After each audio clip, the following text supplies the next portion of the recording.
আমরা যদি ভালো হয়ে যাই তাহলে আমাকে নামে কি চার দোকানে সমালোচনা চলবো? ঠিক আছে না কাকা?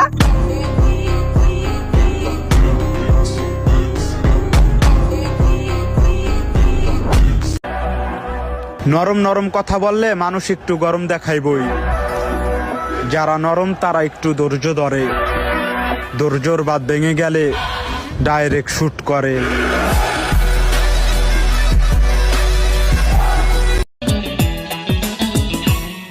যদি দুষ্টু হাওয়া